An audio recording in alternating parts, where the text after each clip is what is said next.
कक्षा 11 इतिहास समय की शुरुआत से प्रारंभिक मानव। इस क्रम में हमने पहला भाग पूरा कर लिया है। आज हम दूसरा भाग पढ़ने जा रहे हैं। आज के भाग की शुरुआत करने से पहले आप इस वीडियो को लाइक कीजिए, सब्सक्राइब कीजिए और अपने साथियों में भेजिए, साथियों को भी शेयर कीजिए।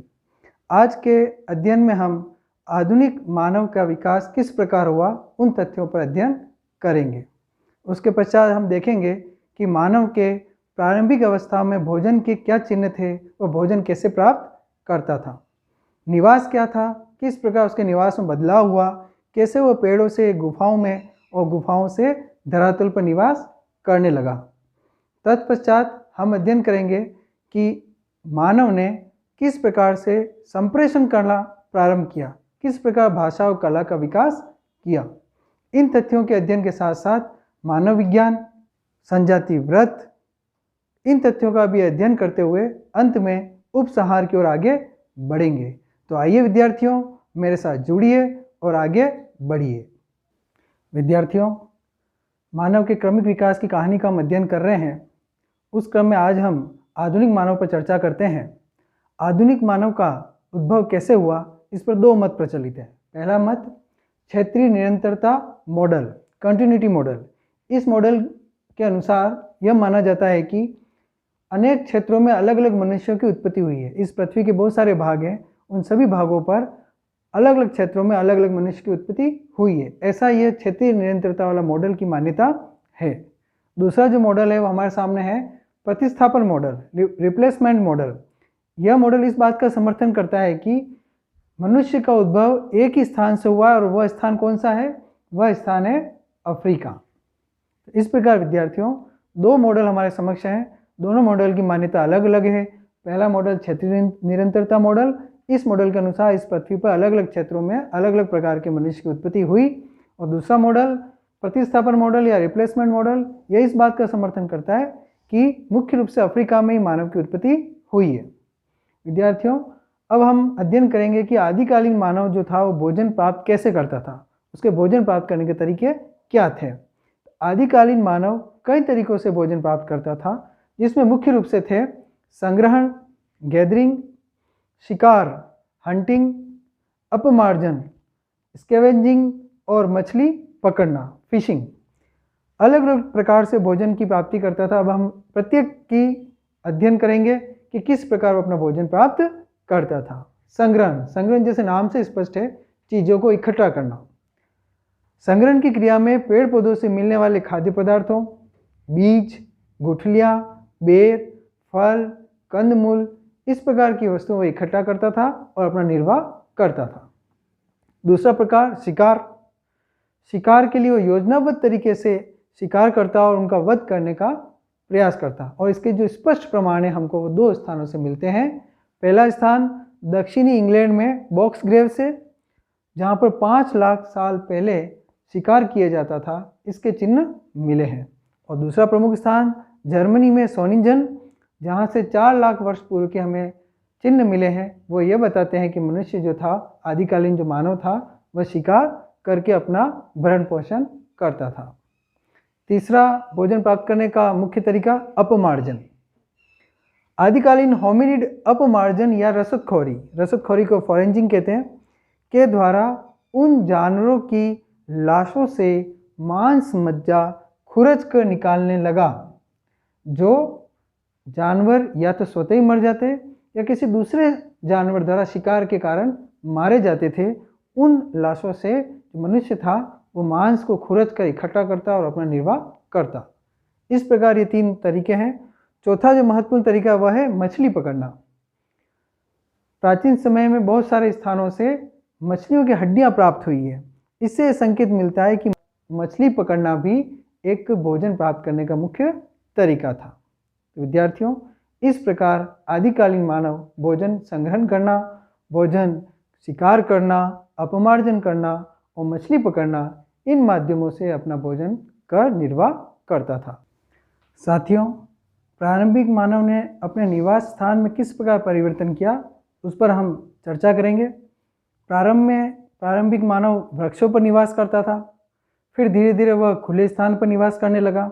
तो आखिर ये क्रम किस प्रकार तय हुआ, किस प्रकार मनुष्य ने अपना निवास बदला, उसका अध्ययन करते हैं।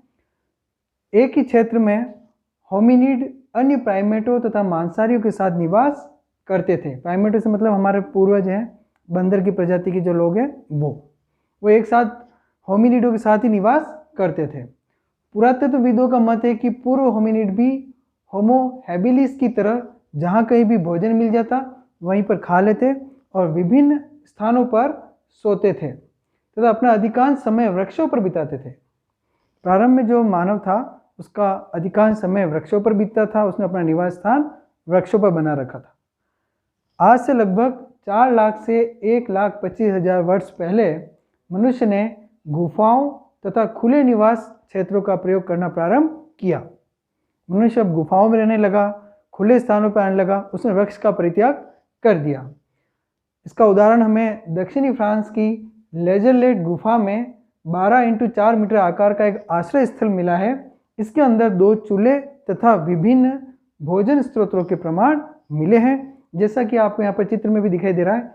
इस गुफा से हमें 12x4 मीटर आकार का एक आश्रय स्थल मिला है, यानी कि मनुष्य ने वृक्षों को छोड़कर अब गुफा में निवास करना प्रारंभ कर दिया, खुले स्थानों पर निवास करना प्रारंभ कर दिया।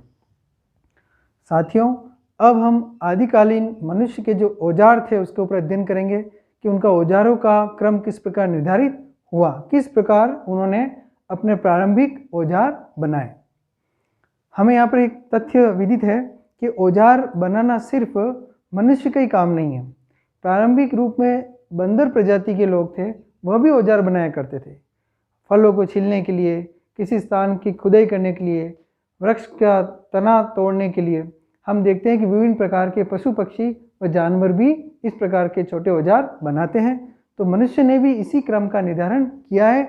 आदिकालीन मानव द्वारा पत्थर के औजार बनाने तथा उनका प्रयोग किए जाने के सबसे प्राचीन प्रमाण इथियोपिया और केन्या के पुरास्थलों से प्राप्त होते हैं। यह संभव है कि ऑस्ट्रेलोपिथिकस ने सबसे पहले पत्थर के औजार बनाए हों। यह चित्र में आपको विभिन्न प्रकार के पत्थर के औजार दिख रहे हैं। इस प्रकार के औजार सर्वप्रथम ऐसा माना जाता है कि ऑस्ट्रेलोपिथिकस मानव ने बनाए थे। लगभग 35,000 वर्ष पूर्व फेंक कर मारने वाले भाले तथा तीर कमान जैसे औजार भी बनाए जाने लगे। अब धीरे धीरे मनुष्य ने अपने औजारों को विकसित किया। पत्थर के स्थान पर अब फेंक कर मारने वाले औजार भी बनाए जाने लगे। सिले हुए कपड़ों का जो सबसे पहला साक्ष्य लगभग 21,000 वर्ष पूर्व प्राप्त हुआ है। इससे पूर्व मानव बिना वस्त्रों के रहता था, लेकिन आज से 21,000 वर्ष पूर्व हमें सिले हुए कपड़े पहने हुए मानव के साक्ष्य भी दिखते हैं, मिलते हैं। छेनी या रुखानी जैसे छोटे छोटे औजार बनाए जाने लगे। इन नुकीले ब्लेडों से हड्डी, सींग, हाथी दांत या लकड़ी पर नक्काशी जैसा काम किया जाना संभव हुआ, कुरेद कर काम करना संभव हुआ। इस प्रकार मानव ने हथियार बनाना शुरू किया, छोटे छोटे औजार बनाना प्रारंभ किया। विद्यार्थियों, अब हम आगे बढ़ते हैं और प्रारंभिक मानव का संचार व संप्रेषण कला के ऊपर अध्ययन करेंगे कि किस प्रकार किन माध्यमों से उन्होंने अपना विचारों का आदान प्रदान किया, संप्रेषण किया, बोलना शुरू किया। मुख्य रूप से संप्रेषण में 2 तथ्य होते हैं, एक तो भाषा और कला। भाषा के माध्यम से व्यक्ति अपने विचारों को दूसरे व्यक्ति को पहुंचाता है और दूसरे व्यक्ति के विचारों को भी भाषा के माध्यम से वह सुनता है, समझता है। दूसरा तरीका होता है कला का। कला से तात्पर्य चित्रों के माध्यम से।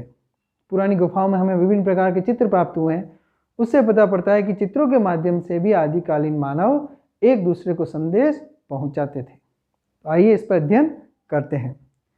जीवित प्राणियों में केवल मनुष्य को यह सौभाग्य प्राप्त है कि वह भाषा का प्रयोग कर सकता है।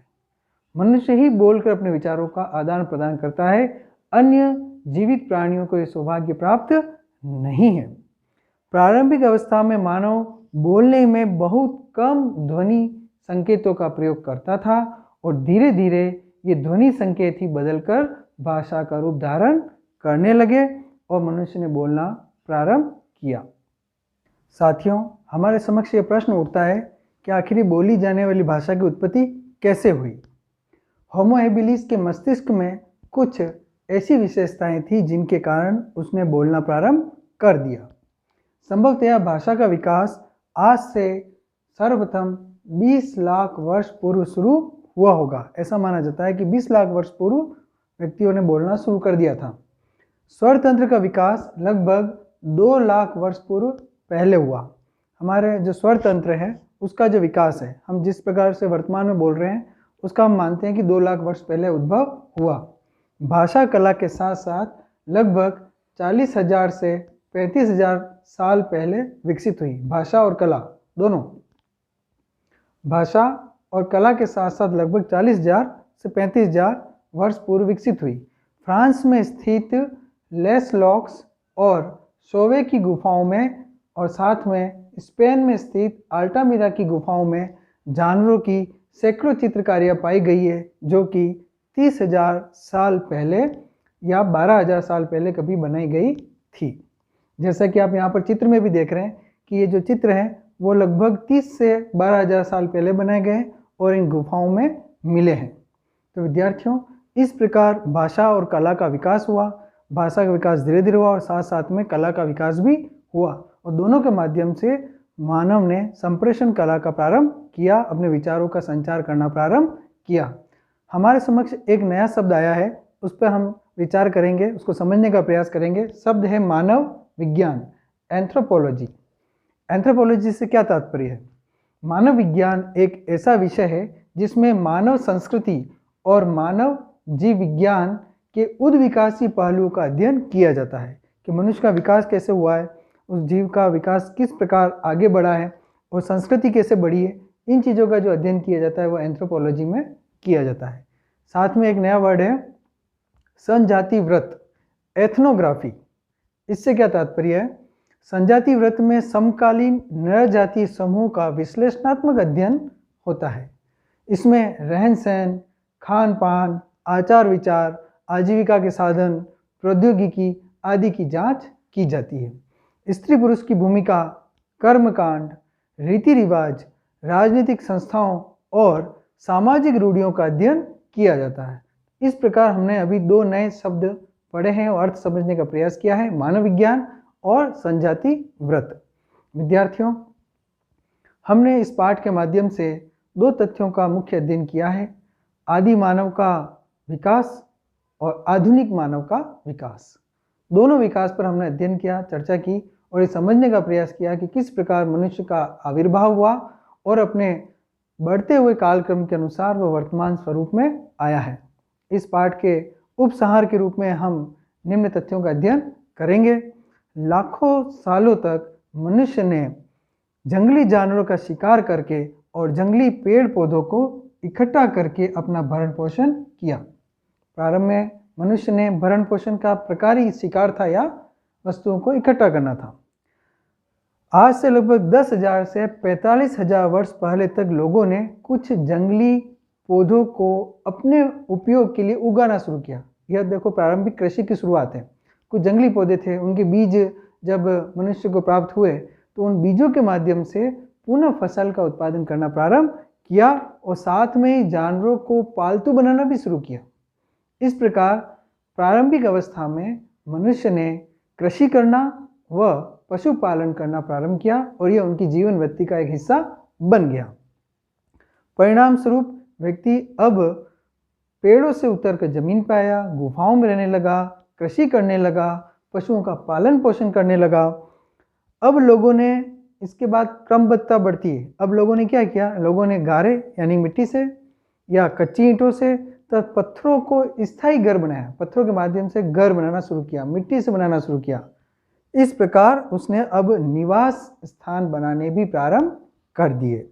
लोगों ने मिट्टी के बर्तन बनाना, नए प्रकार के औजार बनाना भी शुरू कर दिया।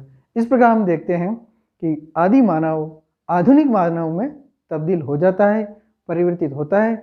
उसका जो प्रारंभिक स्वरूप हमने इस पाठ की शुरुआत में देखा था, अब वो हमारे वर्तमान मनुष्य के रूप में हमारे सामने उभर कर आता है।